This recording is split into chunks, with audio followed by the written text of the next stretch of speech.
ya. 1, 2, 3. Oke, bismillahirrahmanirrahim. Assalamualaikum warahmatullahi wabarakatuh. Waalaikumsalam warahmatullahi wabarakatuh. Sebelumnya saya ucapkan selamat siang kepada teman-teman semua yang sempat hadir pada siang hari ini, dan saya ucapkan juga yang terhormat kepada Prof. Jakung sebagai pengampu mata kuliah di manajemen pemasaran dan perilaku konsumen pada kali ini. Oke, kami dari kelompok 2 dan saya sendiri atas nama Arif dan rekan saya atas nama Rizka Tunuji Haryanti. Oke, pada kesempatan kali ini kami akan membahas tentang manajemen pemasaran dan agribisnis. Oke.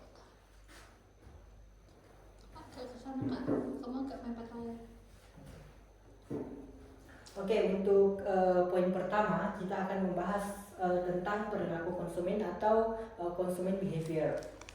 Di mana perilaku konsumen ini merupakan respon atau tindakan individu yang muncul dari diri konsumen itu sendiri, yang dimana perilaku ini atau sikap ini muncul karena adanya proses pengalaman atau pembelajaran yang dilakukan oleh suatu konsumen tersebut untuk memenuhi kebutuhannya baik secara massal di masa kini ataupun di masa depan, begitu. Yang dimana kelompok ini untuk mencari, membeli dan menggunakan dan mengevaluasi produk, ide, jasa atau pengalaman yang memuaskan kebutuhan dan keinginan mereka untuk memenuhi keperluannya, begitu.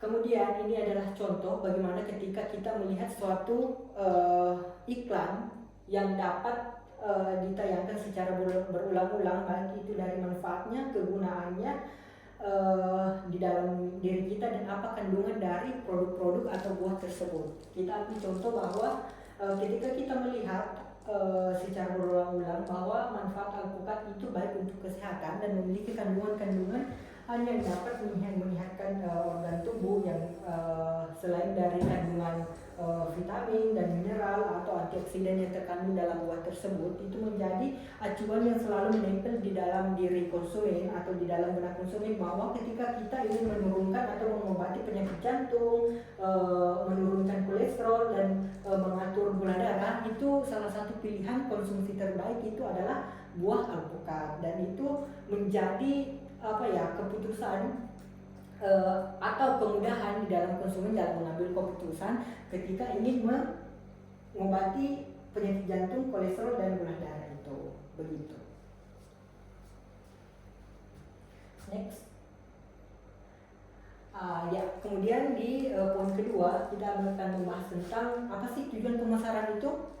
Yang pertama di sini tujuan pemasaran yang pertama itu menekankan informasi dalam memori yang seperti yang telah saya sebutkan tadi bahwa iklan-iklan yang selalu bersifat atau berulang yang ditayangkan itu akan memberikan informasi dan tersimpan di dalam memori konsumen itu sendiri. Kemudian membantu konsumen dalam mengingat produk saat berbelanja. Kemudian di dalam berbelanja setelah melihat iklan-iklan yang selalu berulang dan tertanam di dalam memori konsumen itu sendiri, ketika konsumen itu ingin melakukan transaksi atau belanja, itu dapat mempermudah keputusan konsumen itu dalam memilih produk, begitu. Kemudian yang ketiga, mempermudah dalam pengambilan keputusan. Kemudian pengambilan keputusan tadi bahwa di dalam banyaknya pemilihan produk yang dapat memenuhi kebutuhan atau keinginan konsumen itu dapat mempermudah memilih produk juga, bahwa mana produk tersebut yang sesuai dengan kebutuhan, keinginan atau dapat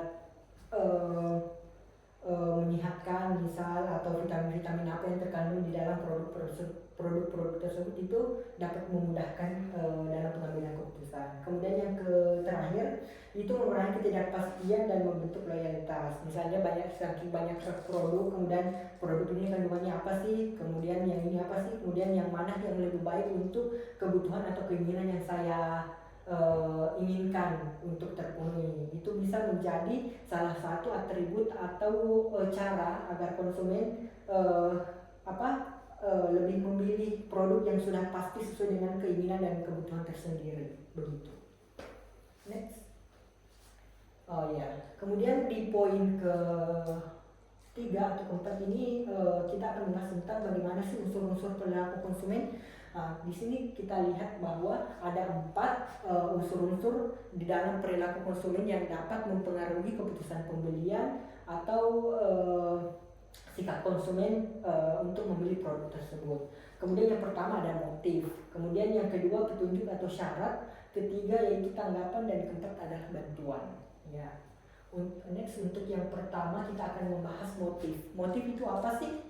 Sebagai unsur perilaku konsumen, motif itu adalah unsur yang muncul dari diri konsumen itu sendiri, di mana untuk memenuhi kebutuhannya dan untuk bertindak dan mengaruhi mereka pada pilihan produk atau merek tertentu sebagai sarana pemenuhan kebutuhan tersebut. Kemudian yang kedua adalah petunjuk, di mana petunjuk ini merupakan rangsangan atau stimulasi dari berbagai pihak, baik itu stimulasi dari pengalaman sebelumnya, dari lingkungan masyarakat atau dari keluarga yang dapat mempengaruhi perilaku konsumen yang telah termotivasi.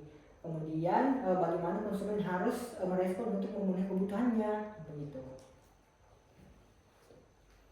Kemudian tanggapan. Kemudian setelah mendapatkan motivasi, kemudian mendapatkan pembelajaran. Nah, di sini bagaimana sih tanggapan konsumen itu setelah mendapat motivasi dan tanggapan terhadap suatu produk? Apakah hasil dari motivasi dan pembelajaran itu dapat mendorong atau motif dari rangsangan eksternal yang dapat berubah perilaku nyaman atau proses mental? Jadi tanggapan itu apakah konsumen menanggapi secara positif atau negatif terhadap rangsangan yang telah didapat tersebut terkait produk yang ingin dibeli, misal yang dapat memenuhi kebutuhan individunya sendiri, begitu. Kemudian bantuan.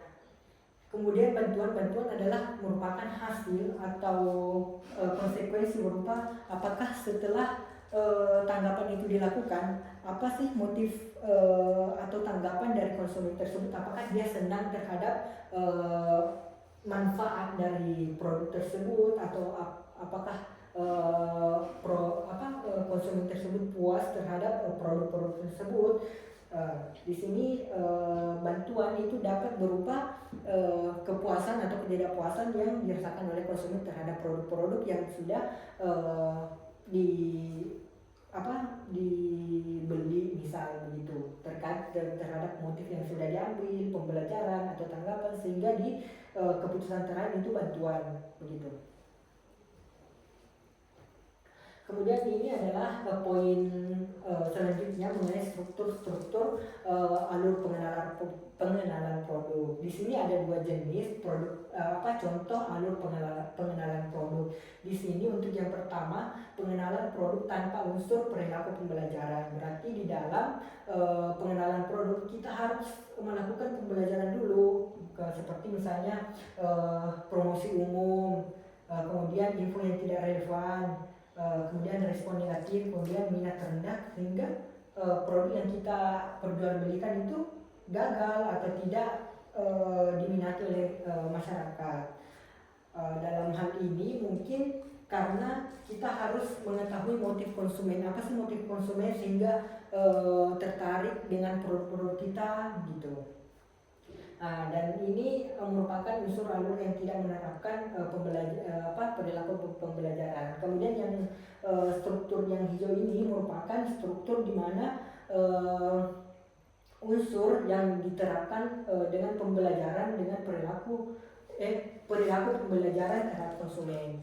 Kemudian yang pertama itu kita bisa lihat bahwa untuk melakukan pengenalan produk kita harus mengetahui apa sih motif konsumen atau kebutuhan konsumen sehingga membutuhkan produk kita untuk digunakan, gitu loh. Nah, kemudian selain apa manfaatnya, apa kegunaannya, kita harus tahu memberitahu apa sih petunjuk dan syarat penggunaan dari produk-produk kita, begitu. Jadi bagaimana penggunaannya, bagaimana teknis penggunaannya, di manakah tempat penyimpanannya, kita harus jelaskan dalam sebuah promosi ketika kita melakukan pengenalan produk. Kemudian di sini akan kita lihat bahwa apa sih tanggapan konsumen setelah mengetahui itu semua, dari segi manfaatnya, cara penggunaannya, apakah dia membeli produk kita atau tidak. Kemudian penguatan kepuasan di sini apakah setelah menggunakan produk-produk yang sudah dibeli oleh konsumen, apakah puas dengan hasil atau manfaat yang telah dijelaskan dari motif konsumen tadi terhadap produk kita, apakah puas atau tidak. Nah, sehingga dari situlah kita akan mendapatkan keberhasilan produk. Nah, begitu. Apakah semua manfaat-manfaat atau motivasi-motivasi yang telah diutarakan di dalam sebuah iklan itu dapat menimbulkan keberhasilan di dalam produk-produk yang kita berikan. Oke, begitu. Next. Kemudian ini adalah contohnya, adalah 2 contoh produk yang ini adalah contoh produk yang tidak dilakukan perkenalan dengan pembelajaran. Kemudian yang ini contoh struktur pengenalan produk dengan melakukan pembelajaran terhadap konsumen. Di sini kita lihat bahwa terlihat jauh beda bahwa bagaimana penerapan pembelajaran terhadap perilaku konsumen dengan unsur alur pembelajaran yang menerapkan pembelajaran untuk konsumen itu sendiri. Yang pertama kita harus mengetahui motifnya, kita harus memberitahu informasi bagaimana petunjuk dan syarat penggunaannya, kemudian cara pakainya, kemudian hasilnya, apakah hasil yang diiklankan itu sesuai dengan hasil yang dirasakan oleh konsumen, kemudian bantuan tadi, apakah konsumen akan melakukan pembelian ulang atau respon yang positif terhadap produk yang kita promosikan, begitu. Next. Kemudian ini ada poin selanjutnya. Di sini ada 2 poin terkait pengkondisian klasik. Kemudian selanjutnya kami akan bahas tentang pengkondisian instrumental. Untuk yang pertama kita akan membahas tentang pengkondisian klasik, di mana pengkondisian klasik ini bersifat otomatis atau refleks spontan, terbentuk melalui pengulangan asosiasi antara suatu stimulasi dengan stimulus dengan stimulus lain. Di sini contohnya yaitu dimana ketika ada produk-produk yang serupa, misal air mineral aqua dengan le mineral, misal itu adalah produk-produk yang sama, tapi di sini memiliki kelebihan dan kekurangan masing-masing, begitu. Dimana di sini kita akan memberikan penilaian secara otomatis atau refleks dalam artian spontan, bagaimana sih komentar kita atau pendapat kita terhadap 2 produk-produk tersebut, begitu. Selanjutnya, ya, ini adalah bagian-bagian dari pembelajaran pengkondisian klasik yang tadi. Di sini ada, kalau tidak salah, ada 4 bagian tentang pengkondisian klasik. Yang pertama kita akan membahas tentang pembelajaran asosiatif. Pembelajaran asosiatif ini adalah proses pembelajaran antara berbagai peristiwa, stimulus untuk memahami dan mengantisipasi dan memprediksi kejadian di lingkungan berdasarkan pengalaman sebelumnya. Untuk asosiatif ini sendiri biasanya pembelajaran yang sudah kita pelajari dari peristiwa-peristiwa sebelumnya atau pengalaman-pengalaman sebelumnya yang sudah kita ketahui, sehingga hal tersebut dapat mengantisipasi atau memahami bagaimana prediksi kita terhadap produk-produk tersebut dari pengalaman-pengalaman yang sudah ada, baik itu dari lingkungan, dari stimulus atau peristiwa-peristiwa, atau dari keluarga tersendiri, begitu. Kemudian yang kedua, asosiasi pengulangan repetisi, di mana pengkondisian ini merupakan proses penyampaian stimulus secara berulang-ulang untuk memperkuat hubungan asosiasi antara merek dengan kebutuhan, emosi atau manfaat. Nah, di mana untuk pengulangan repetisi ini adalah bentuk promosi yang dilakukan secara berulang-ulang yang bertujuan untuk agar iklan itu selalu melekat di dalam memori konsumen dan itu tidak hilang, begitu, dan dapat mempermudah keputusan juga di dalam pembelian begitu. Next. Nah, kemudian ini adalah contohnya pengkondisian klasik dan pengulangan pesan. Di sini kita mencontohkan bahwa produk pasta gigi, di mana kita mengetahui bahwa pengkondisian klasik ini dapat memberikan promosi-promosi atau paparan-paparan iklan, baik itu dari dalam TV, internet, maupun di dalam handphone kita tersendiri. Itu seringkali muncul iklan yang selalu berulang-ulang, di mana penggunaan iklan tersebut atau tujuan iklan tersebut untuk meyakinkan konsumen dan untuk melekatkan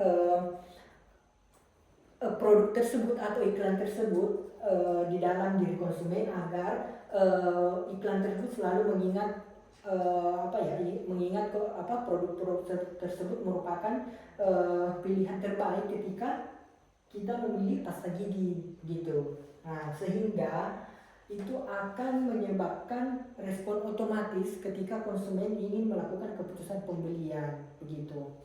Nah, kemudian asosiasi yang akan terbentuk yaitu bahwa pasta gigi itu dihubungkan dengan kebersihan dan nafas segar. Jadi produk pasta gigi itu selalu melekatkan bahwa ketika konsumen ingin memiliki nafas segar dan kebersihan gigi itu, pilihlah produk pasta gigi ini begitu. Nah, kemudian akan menimbulkan hubungan merek yang kuat terhadap produk dengan konsumen begitu. Next.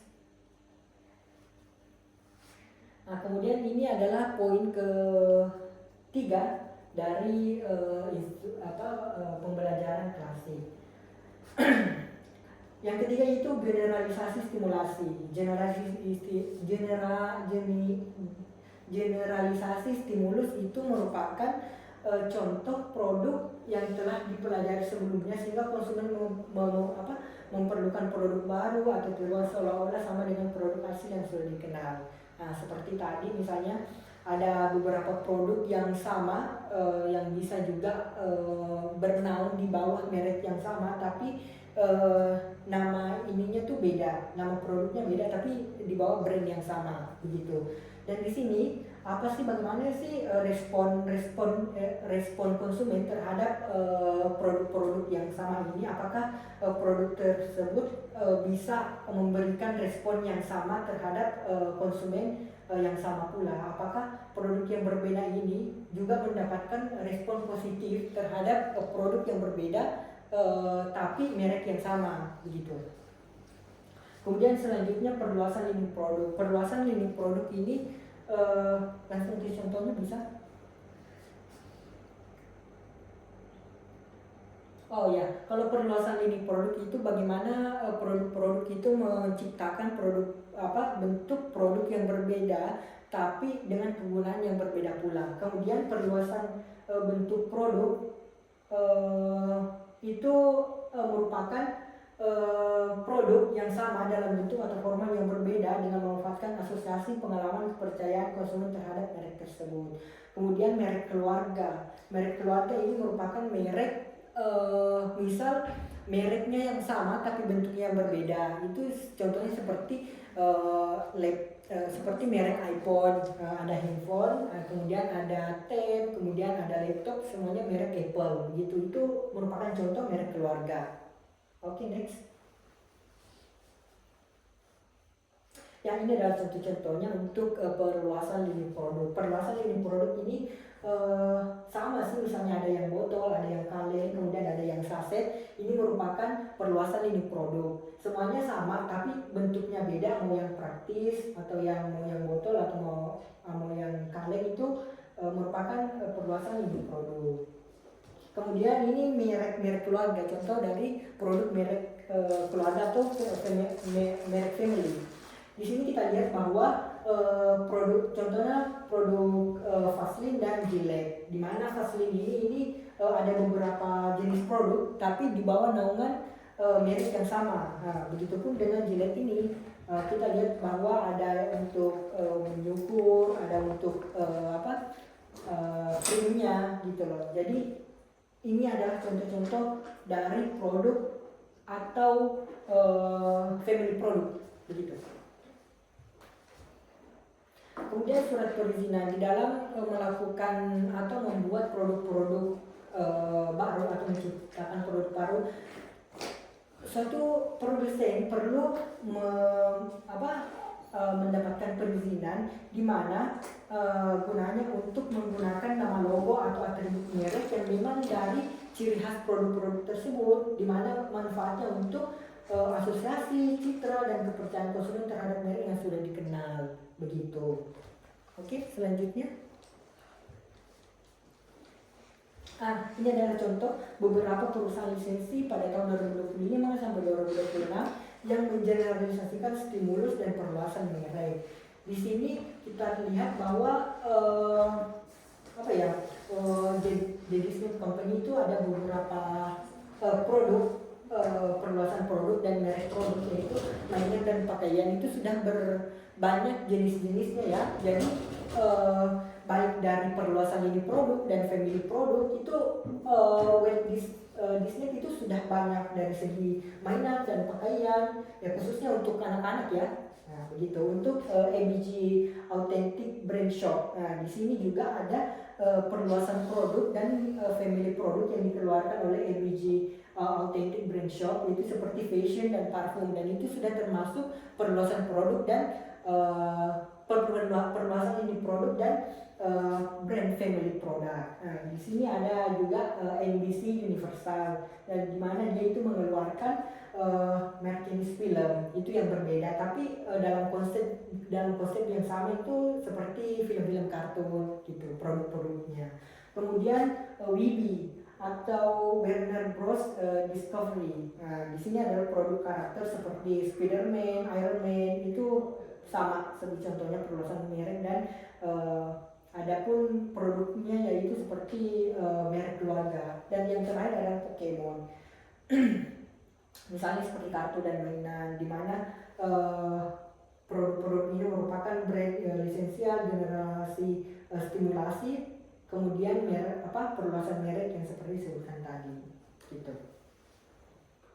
Kemudian selanjutnya ada yang keempat, poin keempat kelima ini yang diskriminasi stimulus, di mana diskriminasi stimulus ini adalah untuk membedakan dan memberikan respon yang berbeda terhadap stimulus yang serupa. Nah, kalau ada yang tadi bagaimana respon konsumen terhadap produk yang sama, nah di sini dijelaskan bahwa bagaimana ketika ada produk-produk yang sama, tapi apakah respon konsumen itu berbeda atau serupa.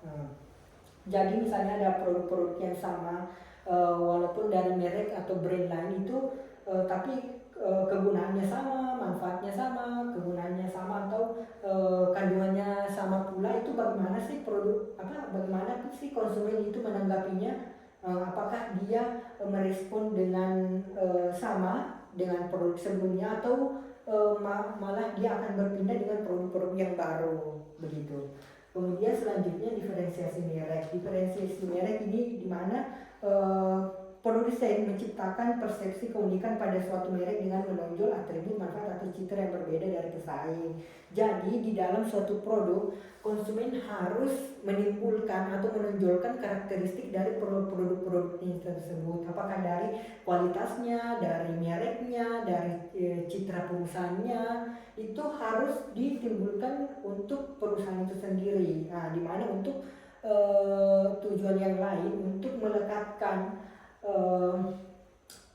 persepsi konsumen itu sendiri terhadap produk kita. Jadi misalnya kalau konsumen sudah percaya terhadap merek yang sudah kita keluarkan, itu mungkin di produk-produk yang kita keluarkan untuk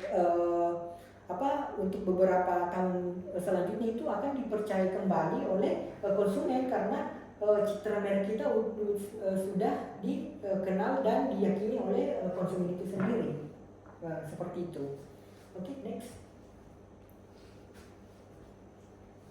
Kemudian ini adalah poin kedua, setelah tadi dibahas pengkondisian klasik.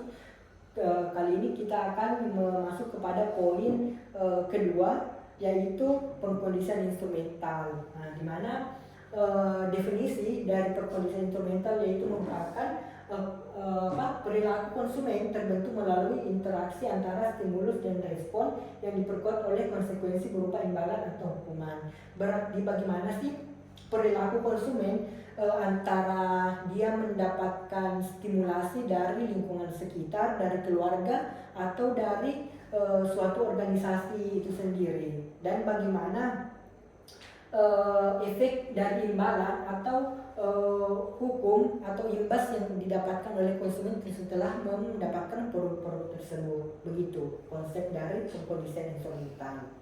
Next. Ya, kemudian ini juga ada beberapa poin-poin yang terkait dengan perkondisian instrumental. Yang pertama, penguatan bantuan, di mana hasil dari satu perilaku yang memengaruhi kemungkinan perilaku tersebut akan diulang di masa depan, baik melalui pemberian rangsangan atau menyenangkan maupun penghilangan rangsangan yang menyenangkan. Jadi penguatan bantuan ini bagaimana sih suatu perilaku konsumen akan mempengaruhi perilaku tersebut akan diulang di masa depan. Jadi apakah perilaku konsumen saat membeli produk pertama kali akan berperilaku sama ataukah dia akan stop di pembelian pertama itu, ataukah dia akan mengulang perilaku tersebut di masa depan, begitu loh. Apakah dia ini setelah melakukan percobaan atau pembelian pertama, apakah konsumen ini akan melakukan pembelian selanjutnya untuk di masa depan, begitu. Kemudian penguatan positif, di mana penguatan positif merupakan imbalan yang menyenangkan setelah suatu perilaku dilakukan dan untuk meningkatkan kemungkinan perilaku tersebut diulang dalam situasi yang sama atau serupa. Jadi untuk penguatan positif merupakan pemberian imbalan dari produsen ke konsumen, apakah itu diskon harga atau ada bonus yang dikeluarkan oleh konsumen terkait pembelian produk kita. Kemudian penguatan negatif, di mana setelah kita melakukan penguatan positif dengan memberikan imbalan kepada konsumen, apakah penguatan negatif seperti setelah kita memberikan diskon kemudian tiba-tiba kita menghilangkan diskon tersebut, apakah berpengaruh terhadap konsumen, pembelian konsumen atau keputusan konsumen terhadap produk-produk kita? Apakah dengan tanpa adanya potongan harga atau imbalan yang diberikan kepada konsumen, apakah mempengaruhi sikap atau perilaku konsumen itu sendiri? Apakah dia akan membeli ulang produk kita atau bahkan berpindah ke produk-produk lain, begitu. Selanjutnya, oke, ini adalah contoh-contoh bagaimana pengkondisian instrumental dalam perlakuan berulang. Di sini anggaplah kita akan membeli celana di dalam satu toko, tapi 4 dari pilihan celana ini merupakan yang kita inginkan, produk yang kita inginkan untuk dibeli. Nah, dan kemudian kami melakukan analisis atau tes satu-satu di keempat produk ini. Yang pertama merek A, merupakan merek yang termasuk di dalam kriteria kita, tapi ada minusnya, yaitu terlalu longgar misal, sehingga menjadikan kita tidak nyaman atau mengurangi respon. Kemudian di bagian B merupakan pilihan kedua dari produk celana yang kita inginkan, tapi produk itu terlalu sepi, tidak muat dengan kita, jadi kita harus memilih untuk produk-produk lain gitu. Nah, ini juga menimbulkan ketidaknyamanan, sehingga ketika kita melakukan pembelian yang celananya terlalu sempit. Kemudian yang ketiga, misal kurang pas. Ini adalah pilihan ketiga dari produk-produk yang ingin kita beli. Nah, dan itu menimbulkan ketidaknyamanan juga karena kurang pas di kita gitu loh. Kemudian yang bagian D merupakan pilihan terakhir di dalam pembelian celana. Di sini include dengan semua ini, merek D itu merupakan kualitas yang bagus, kemudian ukurannya itu tidak longgar, kemudian tidak sempit, kemudian pas di dibanding kita itu merupakan pilihan produk dengan hadiah yang memperkuat respon kita terhadap produk-produk tersebut begitu. Oke, next. Nah, ini adalah jadwal penguatan dalam penulisan instrumental di dalam pemasaran atau meyakinkan perilaku konsumen. Kita ada dua penguatan pembelajaran dan rasio variabel bantuan. Di sini sangat berbeda antara bagaimana kita memberikan diskon atau potongan harga kepada konsumen. Yang pertama, kita memberikan imbalan setiap kali transaksi dilakukan. Kemudian restoran memberikan minuman gratis setiap kunjungan pelanggan, dan menurut hasil bahwa cara-cara tersebut akan membuat konsumen cenderung belanja lebih sering, tapi ada efeknya bahwa fiksasi cepat tapi cepat pupus gitu loh, bahwa dalam artian ketika kita tidak melakukan minuman gratis atau memberikan imbalan setiap transaksi, itu akan mengurangi respon konsumen terhadap produk kita. Nah, kalau yang di sini merupakan rasio variabel bantuan, di mana imbalan diberikan setelah sejumlah transaksi tersebut secara acak. Nah, dalam artian kata loyalitas dengan undian hadiah setiap beberapa kali pembelian, gitu. Berarti setiap pembelian konsumen, misal dalam 5 kali itu akan diundi dan mendapatkan reward atau hadiah setelah pembelian produk-produk kita setelah mencapai 5 kali pembelian. Kemudian hasil dari rasio variabel bantuan itu akan membuat konsumen cenderung tahan lama untuk membeli. Jadi tidak berpatokan setelah kita membeli produk tersebut kita akan mendapatkan potongan harga atau imbalan, tapi ada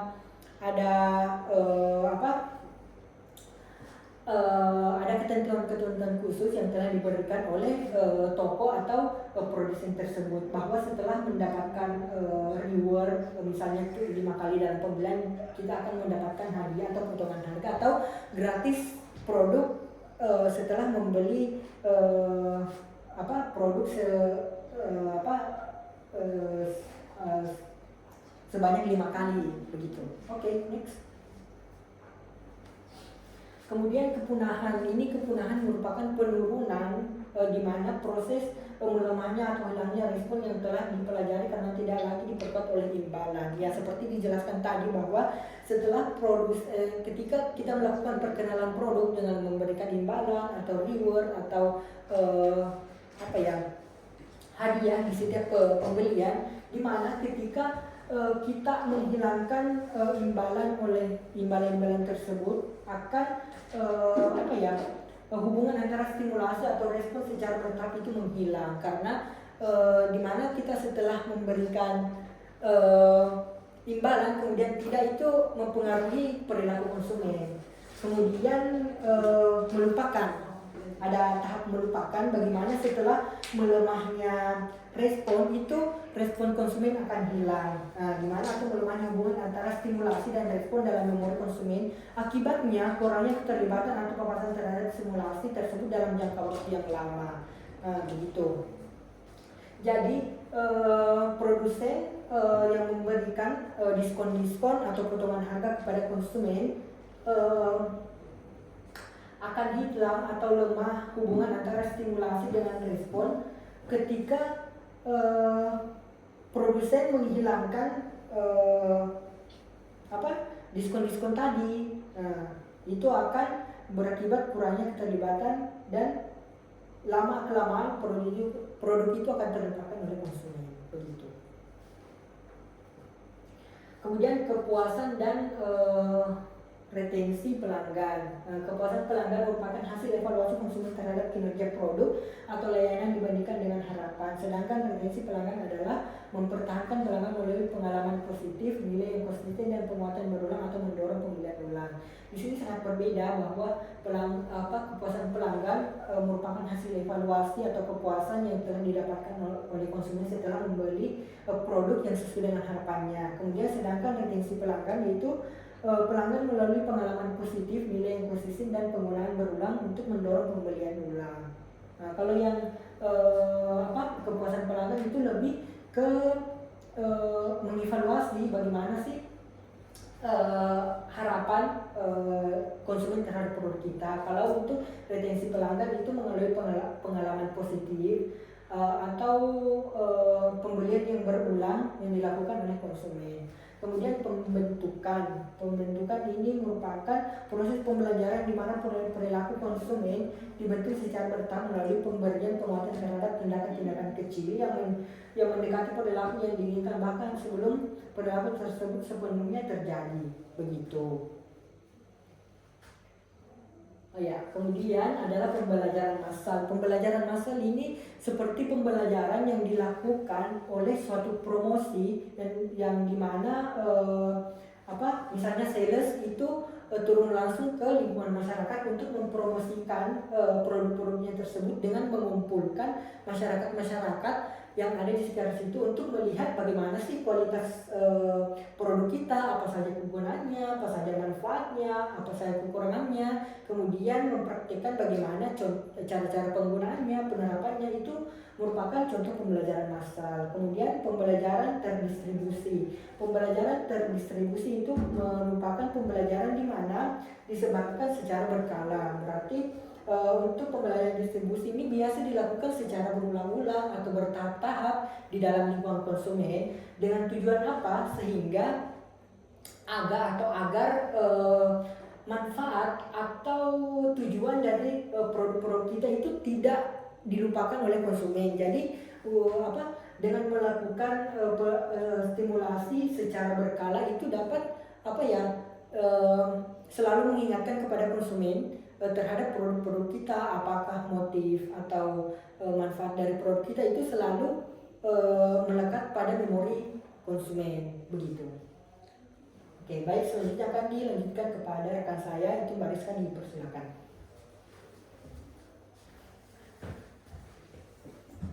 Oke, selanjutnya yaitu materi terkait pembelajaran observasional. Jadi pembelajaran observasional ini adalah proses di mana individu itu mempelajari perilaku dengan mengamati perilaku orang lain lalu menirunya. Terkadang konsumen itu sering tertarik membeli produk itu karena melihat orang lain itu telah menggunakan, terlebih orang tersebut merasakan kepuasan atau merasa sukses. Jadi konsumen ini mampu untuk mempengaruhi keputusan pengambilan barang. Lalu yang kedua yaitu pemrosesan informasi.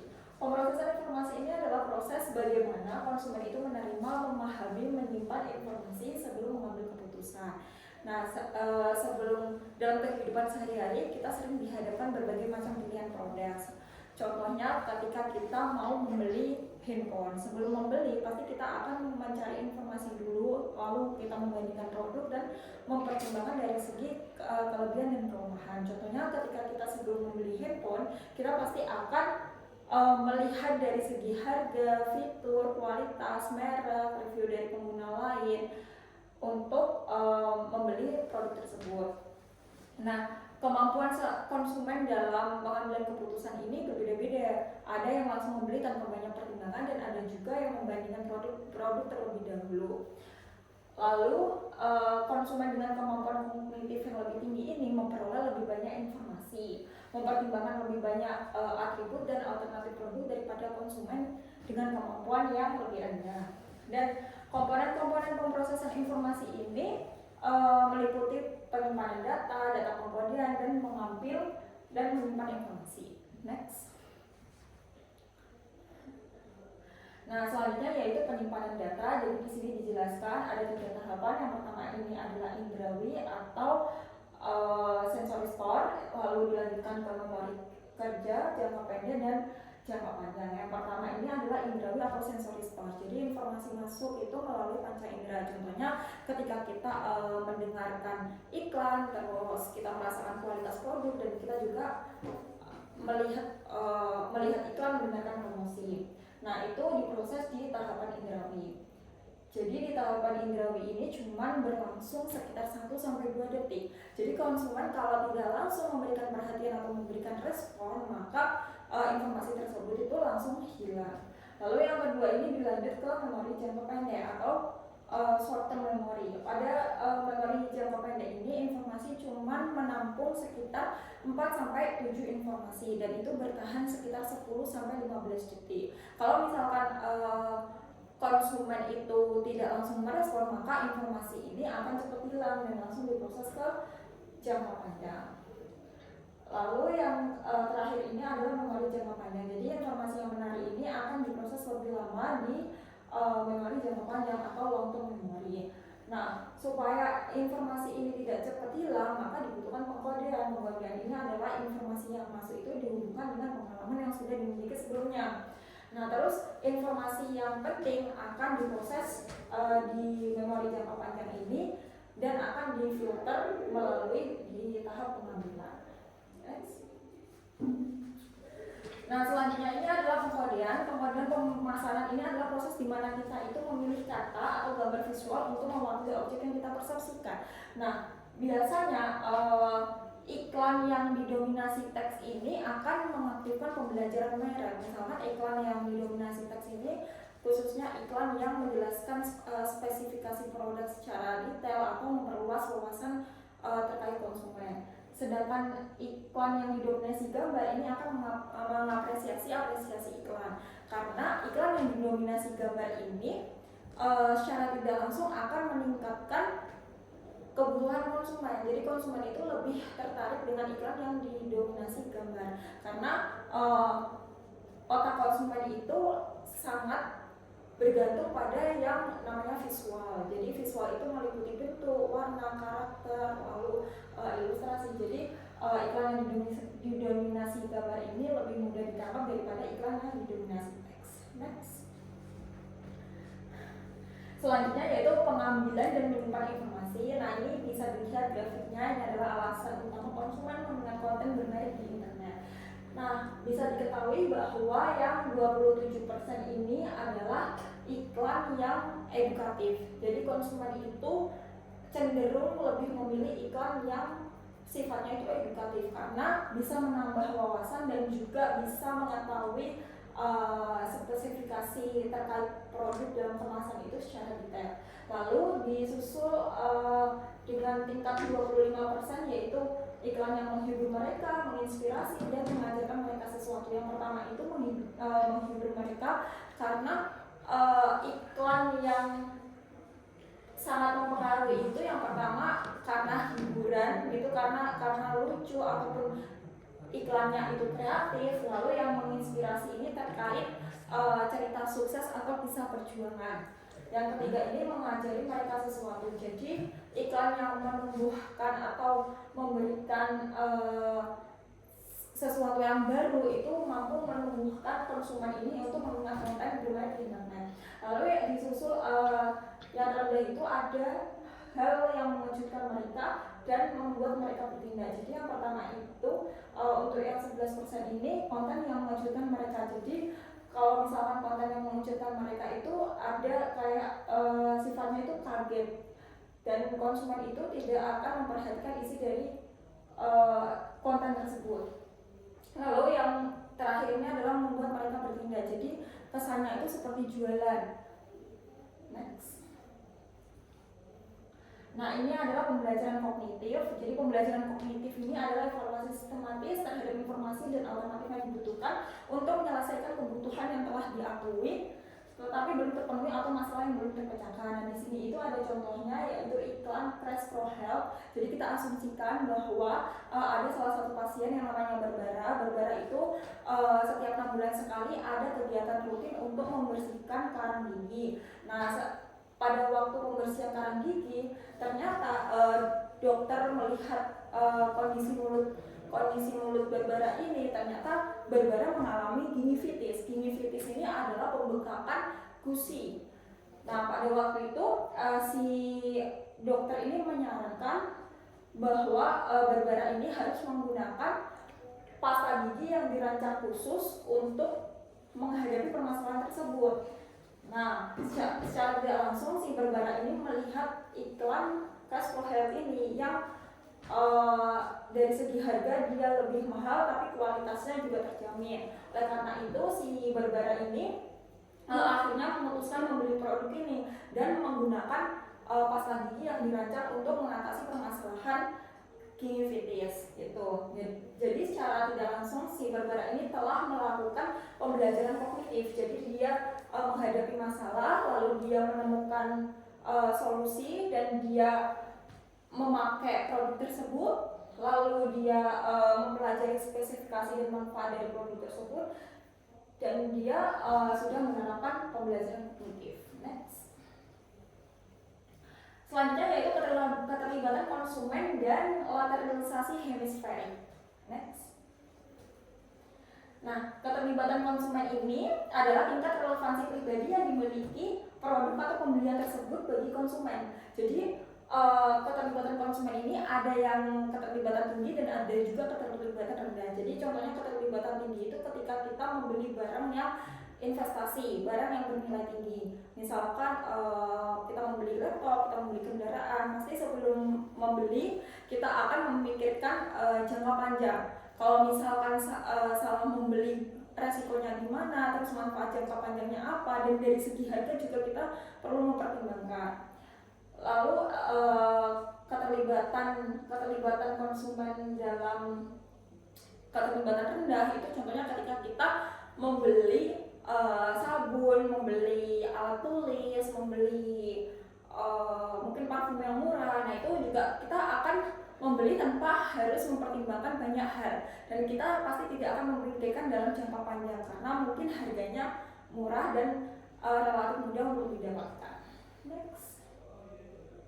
Oke, selanjutnya yaitu pengukuran keterlibatan konsumen. Nah, pengukuran yang paling populer itu menggunakan survei mandiri yang menilai kognisi atau perilaku konsumen produk atau kategori produk tertentu. Nah, di sini mengukur keterlibatan pada suatu kontinum atau tingkatan. Jadi ada yang tingkatannya rendah, sedang, dan tinggi. Lalu penerapan strategi keterlibatan konsumen. Jadi keterlibatan yang tinggi itu meliputi produk kategori, persepsi terhadap merek tertentu sebagai merek yang unggul mengarah pada loyalitas merek. Lalu yang terakhir ini ada keterlibatan dan konteks. Jadi penelitian menunjukkan bahwa konteks di mana pesan promosi ini muncul berdampak pada keterlibatan. Konsumen yang sangat terlibat ini menjalin hubungan jangka panjang dengan produk dan merek tertentu. Next. Selanjutnya yaitu literasi hemisferik. Literasi hemisferik ini atau biasa kita kenal teori otak terbelah itu dibedakan menjadi dua ya, belahan otak kanan dan belahan otak kiri. Jadi belahan otak kiri ini berhubungan dengan kemampuan yang bersifat logis dan terstruktur, sedangkan belahan otak kanan itu berhubungan dengan kemampuan yang kreatif dan intuitif. Dan kalau otak kiri itu fokusnya ke membaca, menulis, terus berbicara, berhitung, serta berpikir secara sistematis. Kalau yang belahan otak kanan ini fokusnya ke imajinasi, emosi, seni, musik, serta kemampuan yang berkaitan dengan visual. Lalu cara berpikirnya itu kalau yang otak kiri itu berpikir secara linear, sedangkan belahan otak kanan ini kebalikannya yaitu berpikir secara non-linear. Oke, selanjutnya yaitu langkah-langkah pengenalan dan pengingatan. Yang pertama tujuannya itu untuk mengetahui apakah konsumen itu ingat pernah melihat iklan ini atau tidak. Lalu yang kedua mengukur seberapa baik konsumen itu memahami isi iklan. Lalu jenis tesnya itu ada tes pengenalan atau tes pengenalan dan tes pengingatan. Jadi kalau tes pengenalan ini dia tanpa bantuan. Jadi kalau misalkan kita lihat iklan di TikTok ataupun apa gitu, kita kasih tahu ke teman, terus kita tanyain, kamu pernah melihat iklan ini nggak? Si salah satu temanmu jawab, oh iya aku pernah lihat iklan ini. Nah dia tuh berarti cuma pernah melihat iklan ini tapi tidak tahu secara detailnya. Lalu yang tes pengingatan ini menggunakan bantuan. Jadi misalkan ketika kita membawa produk minuman gitu, terus kita tanya ke salah satu teman, kamu pernah lihat iklan apa yang kamu ingat dari iklan pada minuman ini gitu. Terus salah satu teman jawab, oh iya ini kan yang produk minuman yang ada slogannya cintai susu minum Yakult tiap hari. Nah itu berarti ingat konten dari minuman tersebut tapi mungkin tidak tahu secara spesifikasinya. Next. Selanjutnya yaitu loyalitas merek. Jadi loyalitas merek ini ada dua pengukuran, yaitu pengukuran sikap dan pengukuran perilaku. Jadi pengukuran sikap ini mengukur perasaan konsumen secara keseluruhan tentang merek tersebut, termasuk niat pembelian mereka di masa yang akan datang, dan pengukuran perilaku yang fokusnya itu pada perilaku yang dapat diamati secara faktual, seperti kuantitas yang dibeli, frekuensi pembelian, dan pembelian berulang. Next. Nah, selanjutnya yaitu tingkat loyalitas merek bergantung pada 3 faktor. Yang pertama ini adalah keengganan konsumen terhadap resiko atau pencarian variasi. Jadi kalau misalkan konsumen itu sudah loyal, biasanya sudah malas untuk membeli produk lain. Lalu yang kedua ini adalah reputasi merek dan ketersediaan merek pengganti. Jadi kalau misalkan dalam suatu brand itu dan mereknya itu sudah kuat, biasanya konsumen ini mau membeli merek lain itu juga sudah malas.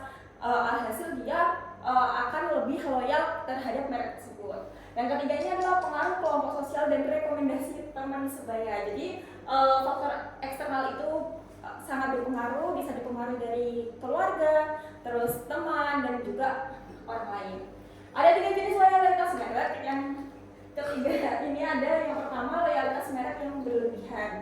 Jadi kalau misalkan konsumen ini sudah loyal terhadap produk, biasanya dia sudah malas untuk mencari produk lain atau membandingkan produk tersebut dengan produk yang lain. Yang kedua ini loyalitas merek berdasarkan inersia. Jadi konsumen itu membeli produk bukan berdasarkan dia benar-benar suka, tapi karena dia itu sudah sangat loyal terhadap produk tersebut daripada membeli produk lain, akhirnya produk tersebut itu mengecewakan, tidak sesuai dengan ekspektasi, makanya dia cari yang produk yang sudah sesuai dengan ekspektasi dia.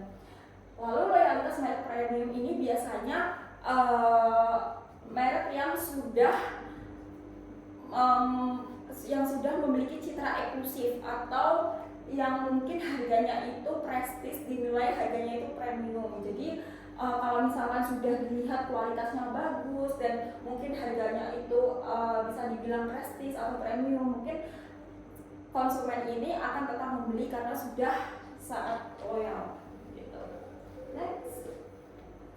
Nah, selanjutnya ini adalah ekuitas merek. Ekuitas merek itu sebagai nilai atau kekuatan suatu merek di mata konsumen. Dan ekuitas merek ini memfasilitasi penerimaan produk baru. Jadi ekuitas merek ini sangat bermanfaat terhadap perusahaan karena membantu perusahaan ini meluncurkan produk baru, dan juga kalau misalkan ekuitas merek atau brand dari perusahaan tersebut sudah kuat, pasti akan mendapatkan tempat atau ruang distribusi yang sangat tepat gitu, dan penetapan harga premium. Jadi kalau brandnya udah kuat, mau menetapin harga yang tinggi pun juga tetap konsumen itu membeli produk tersebut.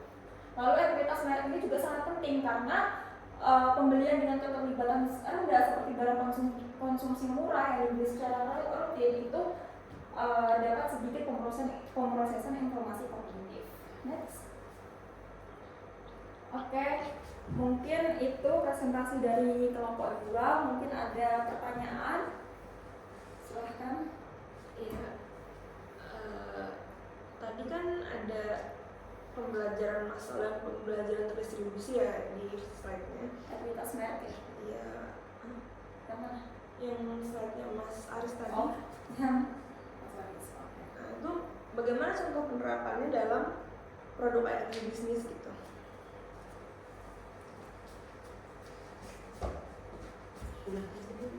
Ulang aja pertanyaannya. Oke, mungkin bisa dijawab oleh Mas Aris.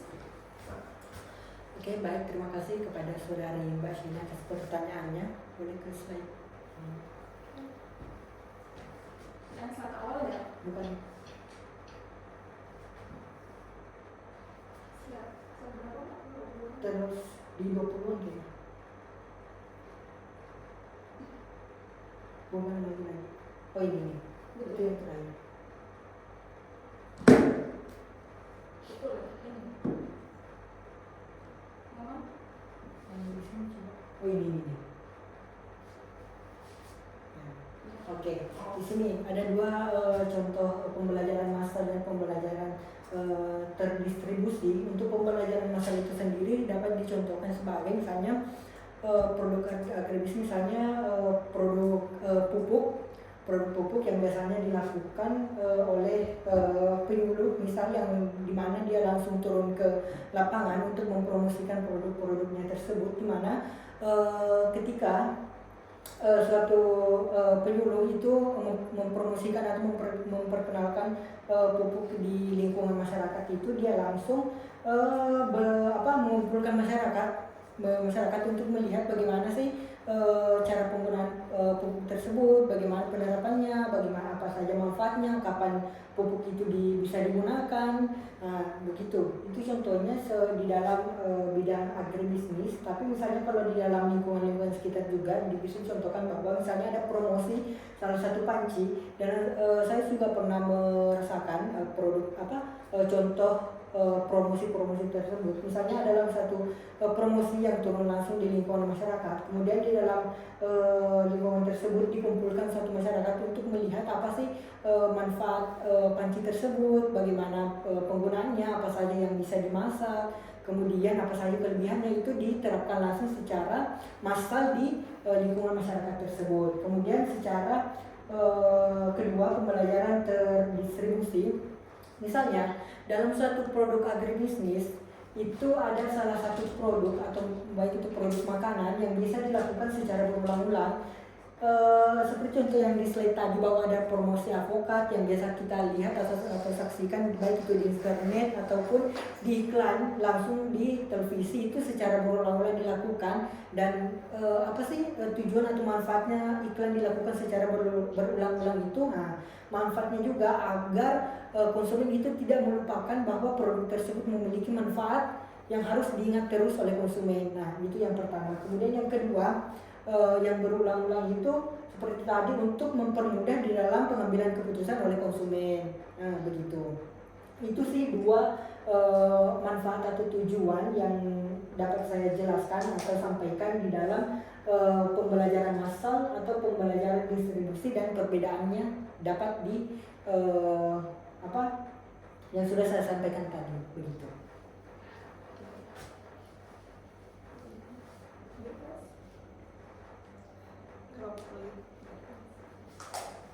Oh ya, tadi juga ada di slide yang Mbak Rizka tuh yang low involvement, high involvement itu ya, yang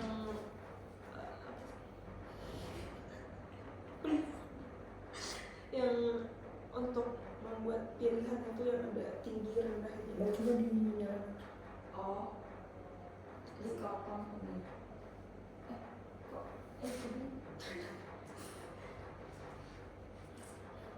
Ya, di slide mana tadi? Lupa yang terakhir. Oh, keterlibatan. Oke, benar-benar. Ini kan? Iya. Benar-benar. Coba kan sih saya tadi.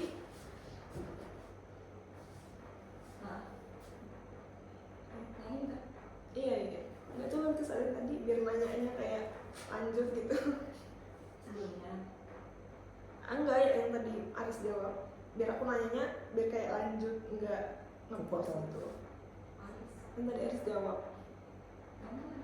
Itu yang tadi tuh, yang slide-nya aja, slide-nya aja. Biar nanti nanyanya lanjut gitu. Dari sini. Oh. Dari ini kudu lihat masalah. Balik. Tadi balik. Ya, yang di sini. Balik lagi, Balik lagi. back.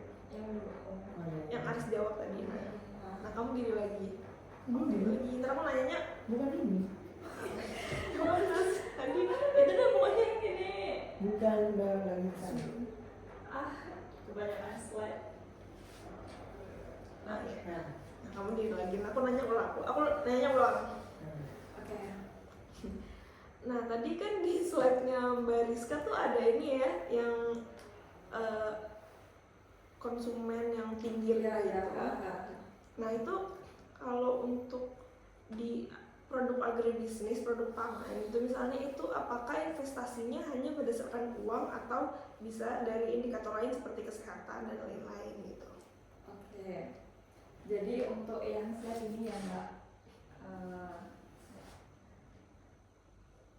ini ya. Iya. Betul.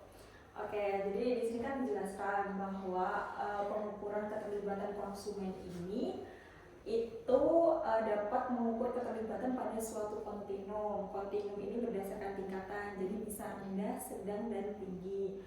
Bukan sebagai dikotomi kan. Jadi sependek pengetahuan saya, jadi kalau misalkan diterapkan di sektor agribisnis ini mungkin bisa berkaitan dengan konsumen dalam memutuskan pembelian suatu produk. Terus bisa juga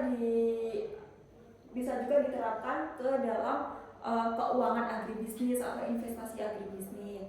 Tapi untuk di bidang kesehatan, betul begitu, di bidang kesehatan ini sependek pengetahuan saya harusnya bisa mungkin juga di bidang kesehatan ini juga ada macam-macamnya yang perlu diterapkan sebagai tingkatan itu. Ada yang rendah, sedang, dan tinggi gitu.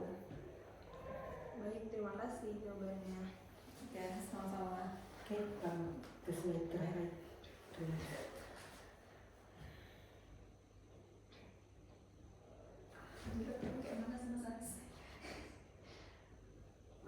Oke, baik. Sekian mungkin itu pemaparan materi kami, dan kami ucapkan terima kasih untuk masukan, saran, dan pertanyaan yang telah diajukan kepada kami. Saya ucapkan terima kasih. Mungkin cukup sekian presentasi saya. Kami ucapkan terima kasih dan wassalamualaikum warahmatullahi wabarakatuh. Assalamualaikum warahmatullahi wabarakatuh.